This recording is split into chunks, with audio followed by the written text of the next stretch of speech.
Welcome पीके study centre. चलिए इस video में हम लोग जीएसटी के बारे में पढ़ेंगे और जीएसटी के बारे में भी क्वेश्चन हल करेंगे। तो चलिए फ्रेंड्स, एक क्वेश्चन लेते हैं हम लोग। जैसे कि मेरे पास एक क्वेश्चन है, 500 का 4% जीएसटी कितना होगा। 500 का 4% जीएसटी कितना होगा। अगर किसी वस्तु का मूल्य 500 रुपया है प्लस उसको 4% जीएसटी देना है तो उसको कितना रुपया भुगतान करना पड़ेगा। जैसे कि मूलधन मेरा कितना है, 500 है, ठीक है। उसमें जीएसटी कितना देना है हम लोग को, 4% जीएसटी देना है।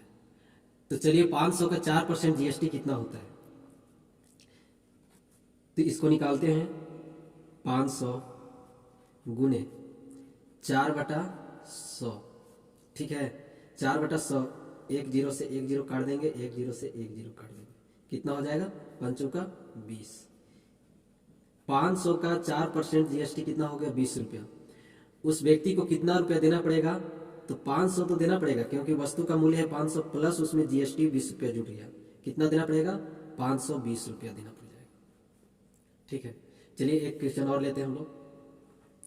अगर मान लीजिए कहीं क्वेश्चन में पूछ देता है कि जीएसटी प्लस उसका जो क्रय मूल्य था दोनों ऐड करके मान लीजिए कि 208 रुपया, ठीक है। 208 का 4% जीएसटी, जीएसटी कैसे लेता है, 4%। तो आखिर उस वस्तु का कितना मूल्य था, उस वस्तु का मूल्य ज्ञात करना है। तो वस्तु का मूल्य ज्ञात करना है तो देखिए कैसे निकालते हैं। उसको वस्तु का तो मूल्य 100 रुपया था प्लस 4 रुपया जीएसटी जुटा, तो कितना हो जाएगा, 104 रुपया हो जाएगा।